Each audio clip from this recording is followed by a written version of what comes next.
खबर नागौर के नावा सिटी से है, जहां पर जगह ग्राम पंचायत शिंभोपुरा के गांव बावड़ी में मनरेगा के तहत तालाब खुदाई के दौरान हादसा हो गया। तालाब की खुदाई करते समय एक महिला का पैर फिसलने से वो तालाब से गिर गई, जिसे बचाने के लिए दो महिलाएं भी पानी में उतर गई। इन्हें देखकर पुरुष भी पानी में उतरे, लेकिन इस हादसे में 3 महिलाओं की मौत हो गई। आपको बता दें कि इस घटना की सूचना पर उपखंड अधिकारी सहित स्थानीय प्रशासन भी मौके पर पहुंचा और घटनास्थल का मौका मुआयना उन्होंने किया।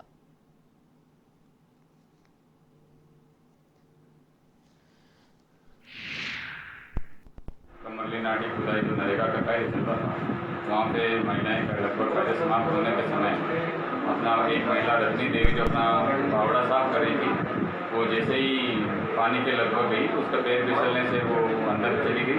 उसको बचाने के लिए तीन महिलाएं गई थी, सुरजान, फूली देवी और चंदा। उसमें से सुरजान और फूली देवी और रजनी की इनकी डेथ हो गई। चंदा वाइफ ऑफ नेमाराम घायल है और एक मेट उसको जिसने बचाया था वो भी स्वस्थ है। कोरोना संक्रमण के कारण प्रदेश के धार्मिक स्थल अभी तक अनलॉक नहीं हो सके। इसी कारण यहां रहने वाले लोगों के सामने रोजी रोटी का संकट आ खड़ा हुआ है। जैसलमेर के रामदेवरा में भी करीब सैकड़ों परिवारों के सामने रोजगार की समस्या खड़ी हुई है। यहां बाबा रामदेव का प्रसिद्ध मंदिर है, जहां आम दिनों में हमेशा भक्तों की भीड़ जमी रहती थी, लेकिन कोरोना में लॉकडाउन के बाद से ही भक्त आना यहां बंद हो गए। इस इलाके में होटल मालिक हो या फिर टैक्सी मालिक, सभी को इंतजार है कि यहां फिर से भक्तों का आगमन हो सके, जिससे उनका व्यापार फिर से सुचारू हो पाए। अगर आने वाले दिनों में धार्मिक स्थलों से पाबंदी जल्द नहीं हटाई गई तो यहां व्यापार करने वाले लोगों के सामने आर्थिक संकट और बड़ा होता जाएगा।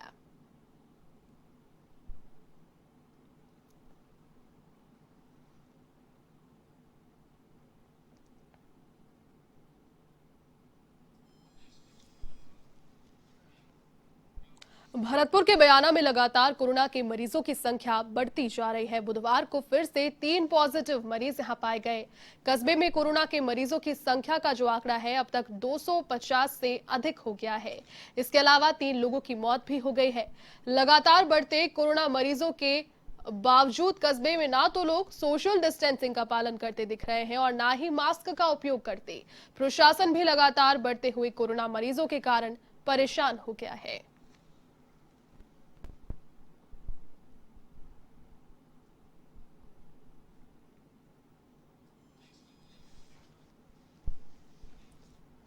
पाली के सुमेरपुर में पुलिस ने बिना मास्क लगाकर घर से बाहर निकलने वाले चालकों और आम लोगों के चालान काटे। 2 दिन में पुलिस ने 200 से अधिक लोगों के चालान काट दिए हैं। उप निरीक्षक ने बताया इस पर कि कोरोना महामारी अपना विकराल रूप धारण कर चुकी है, फिर भी लोग बीमारी के प्रति लापरवाह दिखाई दे रहे हैं। इस मामले की गंभीरता को लेना ही इसकी सुरक्षा है। पुलिस ने इस दौरान आम लोगों से अपील भी की कि बिना मास्क लगाए अपने घरों से बाहर ना निकले।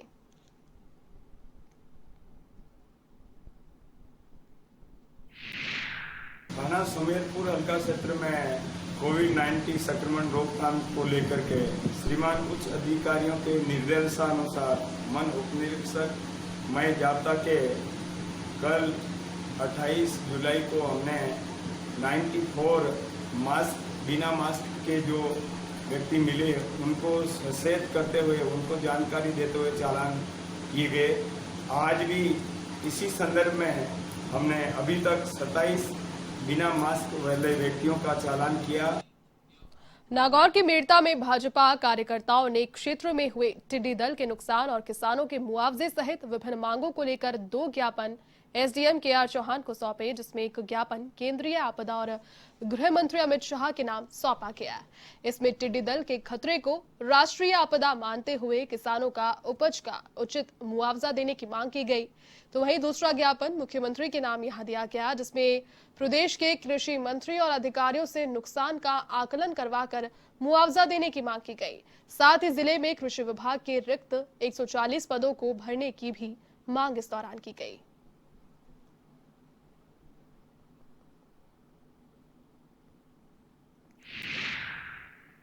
जी को भारतीय जनता पार्टी मेड़ता के सभी कार्यकर्तागण और किसानों द्वारा हमने एक ज्ञापन केंद्रीय आपदा एवं प्रबंधन मंत्री श्री अमित शाह जी के नाम से एवं प्रदेश के मुख्यमंत्री जी के सामने के नाम से ज्ञापन देकर हमने ये मांग की है कि टिड्डियों का चल रहे प्रकोप को शीघ्र ही प्राकृतिक आपदा घोषित करें और जिन किसानों के नुकसान हुआ है उनको उचित मुआवजा शीघ्र दिलाया जाए।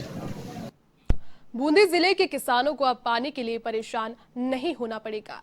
कोटा संभाग के संभागीय आयुक्त ने नहरों में पानी छोड़ने के आदेश जारी कर दिए हैं। भाजपा किसान मोर्चा भी लंबे समय से पानी छोड़ने की मांग कर रहा था।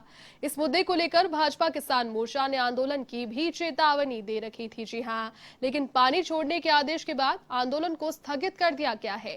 भाजपा किसान मोर्चा के राष्ट्रीय अध्यक्ष अनिल जैन तालेड़ा ने इस पर बताया कि बारिश नहीं होने से किसान परेशान थे, लेकिन संभागीय आयुक्त के इस निर्णय से क्षेत्र के समस्त किसानों को फायदा होगा।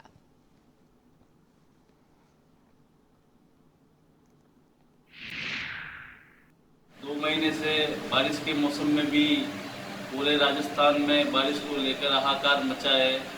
किसान काफ़ी परेशान हैं। किसानों की ज़मीनें सूख चुकी है, फसलें पूरी तरीके से बर्बाद हो चुकी है। इसके चलते हमने राजस्थान सरकार, मध्य प्रदेश सरकार और कोटा संभाग के संभागीय आयुक्त से बातचीत कर नहरों में पानी छोड़ने के लिए काफ़ी दिन से हम सभी लोग प्रयासरत थे और हमारे प्रयासों के कारण भारतीय जनता पार्टी किसान मोर्चा की अगुवाई में किए गए प्रयासों से कल कोटा संभाग के संभागीय आयुक्त ने नहरों में पानी छोड़ने के आदेश जारी कर दिए गए हैं।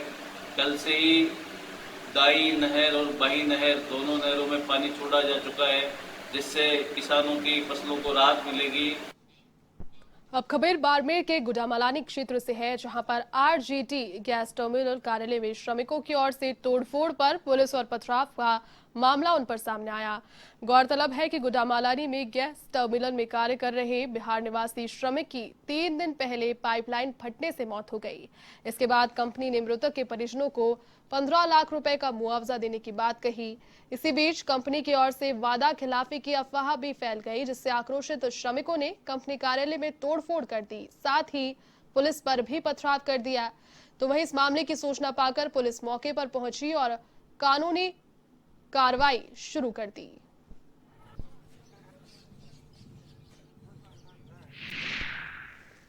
देखिए, 3 दिन पूर्व आरजीटी जो गैस टर्मिनल है वहां पर एक श्रमिक जो बिहार से था उसकी कार्य करने के दौरान कोई हादसे में मृत्यु हो गई थी और कंपनी ने अपने नियमों के अनुसार उनको 15 लाख रुपए का मुआवजा भी दिया। परंतु शायद कुछ अफवाह या किसी ने कोई श्रमिकों के अंदर असंतोष पैदा किया कि कम मुआवजा दिया गया और न्याय नहीं हुआ उनके साथी के साथ। इसलिए आज सुबह करीब 400-500 जो बिहारी श्रमिक हैं वो सब वहां पर इकट्ठे हुए और नारेबाजी की कंपनी के खिलाफ। और फिर उन्होंने जो कंपनी के मेन गेट पर एक गार्ड का कार्यालय था जिसमें कंप्यूटर वगैरह अन्य सामग्री थी और शीशे वगैरह थे, उसको तोड़फोड़ कर दिया। मौके पर जब पुलिस की गाड़ी वहां पर पहुंची तो पुलिस ने उनको कंपनी के कैंपस के अंदर नहीं घुसने दिया, बाहर की तरफ खदेड़ा तो उन्होंने जाते हुए पथराव किया और जो पुलिस की गाड़ी थी उसको भी पलट दिया। अब खबर पाली के सुमेरपुर क्षेत्र से है, जहां पर नूवी गांव में मनरेगा श्रमिकों ने मूक प्राणियों की सेवा का अनूठा उदाहरण पेश किया। श्रमिकों ने दैनिक मजदूरी में राशि बचाकर पशुओं के पीने के पानी की स्थायी व्यवस्था करते हुए अवाले का निर्माण करवाया, जिसका उद्घाटन सरपंच चंदा देवी राठौर, उप सरपंच रमेश कुमार त्रिवेदी ने पूजा अर्चना कर किया। इस अवसर पर मनरेगा श्रमिकों ने ढोल और थाली बजाकर नृत्य भी किया और महिलाओं ने मंगल गीत गाए। साथ ही कोरोना महामारी में मास्क लगाना और सोशल डिस्टेंसिंग को लेकर दिशा निर्देश दिए। तो वहीं मंदिर में लापसी का भी इस दौरान भोग लगाया गया।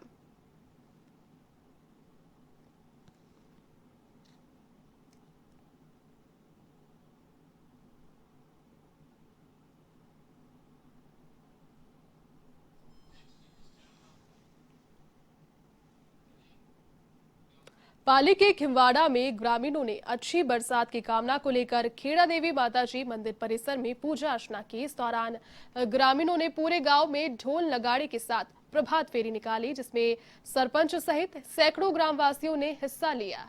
पूजा के बाद ग्रामीणों को प्रसाद भी इस दौरान वितरित किया गया।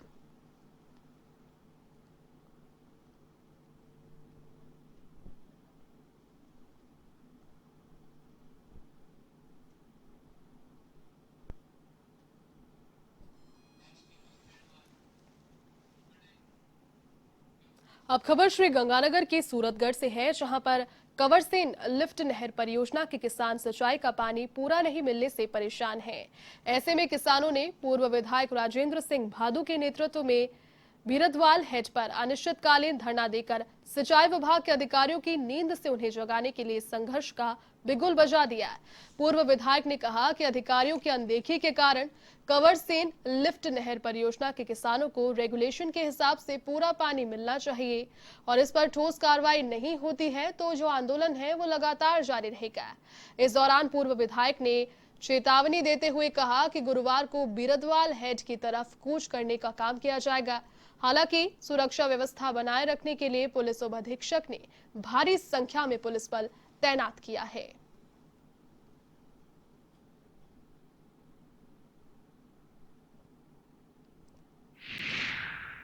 के समस्त काश्तकार जो सूरतगढ़ तहसील के काश्तकार उनको प्रायोरिटी के हिसाब से जो रेगुलेशन तय है उसके हिसाब से पानी नहीं मिल रहा और लगातार पिछले 1 साल से ये समस्या काश्तकारों के सामने आ रही है। बार बार सिंचाई विभाग के अधिकारियों से संपर्क करने के बावजूद, बार बार कहने के बावजूद सिंचाई विभाग इस ओर कोई ध्यान नहीं दे रहा और इसी वजह से आज आखिर तक होकर पिछले लगातार 1 महीने से ज्ञापन देने के बावजूद, वार्ता करने के बावजूद भी पानी नहीं मिला।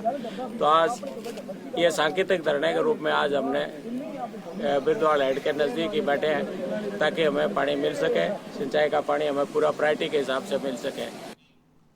अब खबर झुंझुनू के चुड़ावा से है, जहां पर सोशल मीडिया पर एक वीडियो जमकर वायरल हो रहा है। ये वीडियो हफ्ते भर पहले का बताया जा रहा है। इसे लेकर पुलिस थाने में भी अब तक कोई मामला दर्ज नहीं हुआ। सूत्रों से मिली जानकारी के अनुसार 22 जुलाई को गांधी चौक में स्थित एक कपड़े की दुकान में पड़ोसी युवक और उसके घर से आई 2 युवतियों ने व्यापारी के साथ मारपीट कर दी, जिसके बाद मौके पर भीड़ इकट्ठा हो गई। लेकिन जिस तरह से व्यापारी के साथ मारपीट की जा रही है, हर कोई हैरान है। सूत्रों की माने तो ये मामला थाने तक तो पहुंचा, लेकिन बाद में दोनों पक्षों में आपसी सहमति हो गई।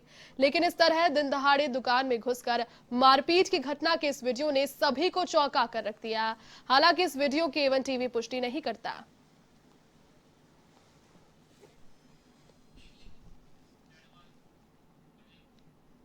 डूंगरपुर जिले के दोवड़ा थाना क्षेत्र में एक 13 साल की मासूम के साथ दुष्कर्म का मामला सामने आया। तो वहीं दुष्कर्म के बाद आरोपी ने फांसी लगाकर आत्महत्या कर ली। सूचना पर पुलिस मौके पर पहुंची और शव को अपने कब्जे में लिया। तो वहीं पोस्टमार्टम के बाद पुलिस ने शव परिजनों को सौंप दिया है और मामले की आगे किस प्रकार से जांच होगी उसमें जुट गई है। इधर नाबालिग बच्ची का जिला अस्पताल में फिलहाल इलाज जारी है।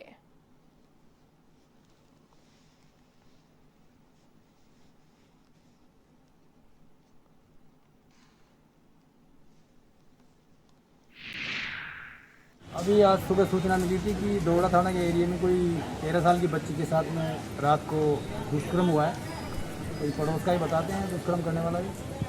तो बच्ची को सूचना मिलते ही वहाँ यहाँ पे उसके पेरेंट्स हॉस्पिटल लेके आ गए थे। ऐसे तो मौके पे आ गए, हम भी आ गए और बच्ची का उनसे FIR लेके FIR तो ले ली है और अब आगे उसका बलात्कार संबंधी परीक्षण करवा के और सारा आगे की कार्रवाई की जा रही है। खबर अब बांदीकुई के धांधोलाई क्षेत्र से है, जहां पर कक्षा 10वीं का परिणाम जारी होने के बाद निजी स्कूल में प्रतिभा सम्मान समारोह का आयोजन किया गया, जिसमें 80% से अधिक अंक हासिल करने वाले स्टूडेंट्स का सम्मान किया गया। इस अवसर पर स्टूडेंट्स के साथ साथ उनके परिजनों का भी सम्मान किया गया और साथ ही में इस उपलक्ष्य में मिठाई बांटकर एक दूसरे को बधाई दी गई। इस दौरान संस्था प्रधान सुशील सैनी, ललूराम सहनी, सुबुद्धि लाल, डॉक्टर राम भरोसी, सोहनलाल शर्मा सहित स्टाफगण उपस्थित रहे।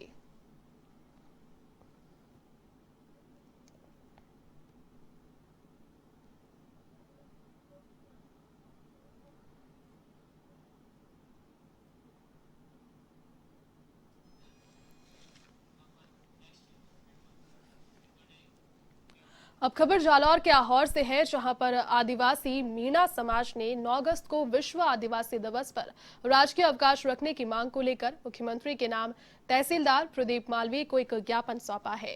इस ज्ञापन में बताया गया कि संयुक्त राष्ट्र संघ ने 9 अगस्त को आदिवासी दिवस के रूप में घोषित किया है, जिसे विश्व भर में आदिवासी समुदाय मुख्य त्योहार के रूप में मनाते हैं। ऐसे में अन्य त्योहारों की तरह आदिवासी समुदाय ने 9 अगस्त को राजकीय अवकाश घोषित करने की मांग की है।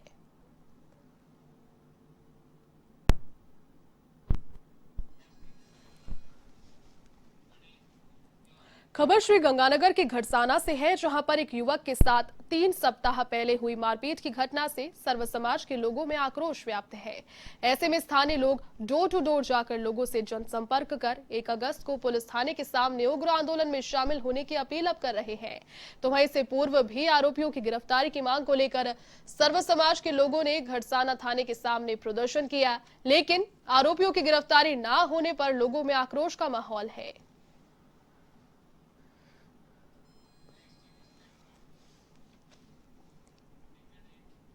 खबर श्री गंगानगर के अनूपगढ़ से है, जहां पर शक 16A में पुरानी रंजिश को लेकर एक युवक की हत्या हो गई।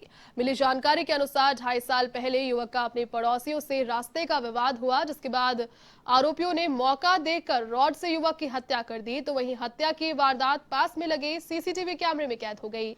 इसके आधार पर पुलिस ने आरोपियों को राउंड अप कर लिया है। फिलहाल पुलिस आरोपियों से पूछताछ में जुट गई है।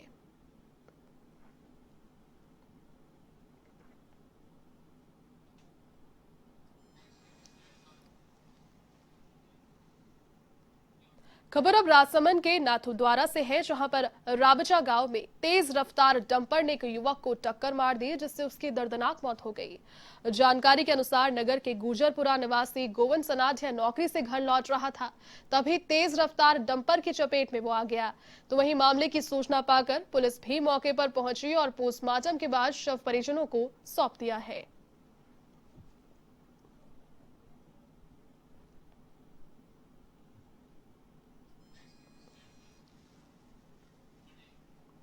कोटा के केशोरायपाटन में बंद हुई शुगर मिल को चालू करने की मांग एक बार फिर से तेज होने लगी है। इसी कड़ी में भाजपा युवा मोर्चा के कार्यकर्ता शुगर मिल को फिर से चालू कराने की मांग को लेकर संभागीय आयुक्त कार्यालय पहुंचे, जहां पर उन्होंने धरना देकर किसानों के हित में फैसला लेने की मांग की।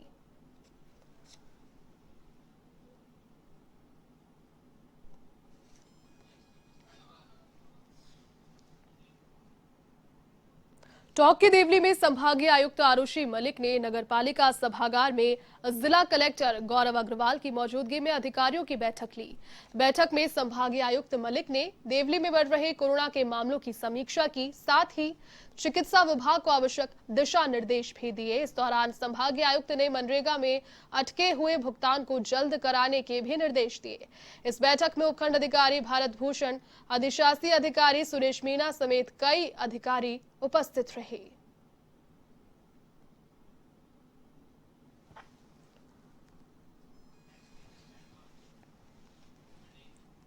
सिरोही के रेवदर और मंडार पुलिस थाने का एसपी पूजा अवाना ने आकस्मिक निरीक्षण किया। इस दौरान पुलिस के जवानों ने गार्ड ऑफ ऑनर उन्हें दिया। इसके बाद एसपी ने रेवदर थानाधिकारी पदमपाल सिंह और जवानों से 1-to-1 मुलाकात की और पीड़ितों की जल्द सुनवाई के निर्देश दिए। तो वहीं थाना परिसर में मालखाना, वायरलेस, आर्मर्ड पेंडिंग फाइलों की बारीकी से निरीक्षण किया गया। इसी के साथ थाना परिसर में एसपी ने पौधारोपण कर जवानों को एक एक पौधे की सार संभाल करने का जिम्मा भी सौंपा।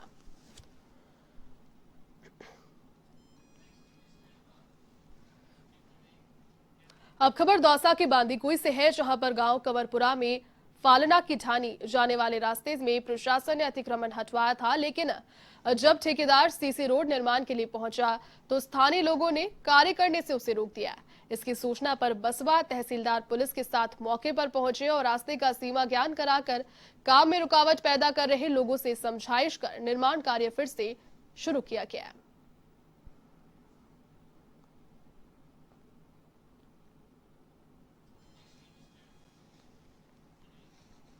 खबर अब जयपुर के बस्ती क्षेत्र से है, जहां पर महावीर विकलांग सहायता समिति और युवा संगठन संस्थान की ओर से निशुल्क विकलांग सहायता शिविर का आयोजन किया गया।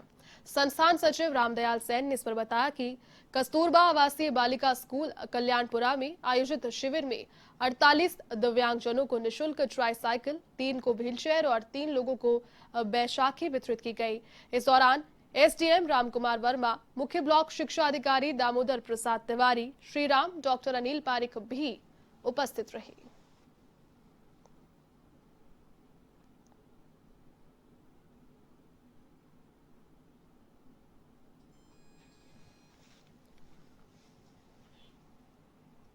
खबर अब जयपुर के चौमू क्षेत्र से है, जहां पर सिंगोद कला गांव अवैध अतिक्रमण के खिलाफ नायब तहसीलदार दिनेश साहू ने मेजाब्ता कार्रवाई की। आपको बता दें कि जिस प्रकार की जानकारी मिल पा रही है उसके अनुसार बावरियों की ढानी से खाड़िया की ढानी की ओर जाने वाले आम रास्ते पर कुछ दबंगों ने पत्थर डालकर अतिक्रमण कर दिया, जिसके चलते कई महीनों से राहगीरों को परेशानी का सामना करना पड़ रहा था। सूचना पर नायब तहसीलदार दिनेश साहू ने समझाइश कर रास्ते से अतिक्रमण हटवाया। इस दौरान एसआई संजय कुमार, गिरदावर सुरेश देवत, पटवारी माया देवी, सरपंच प्रतिनिधि सुरेश सैनी आदि उपस्थित रहे।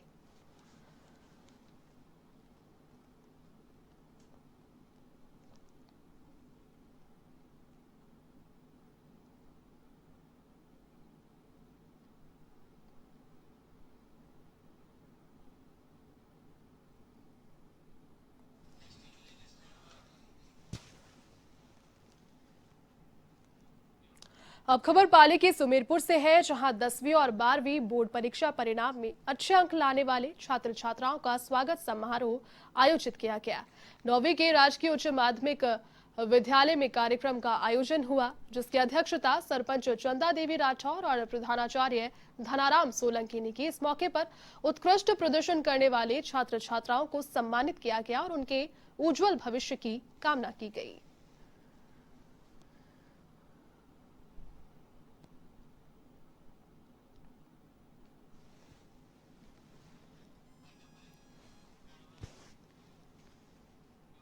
गांव की दुनिया के आज के सफर में फिलहाल के लिए बस इतना ही। देश और दुनिया की तमाम बड़ी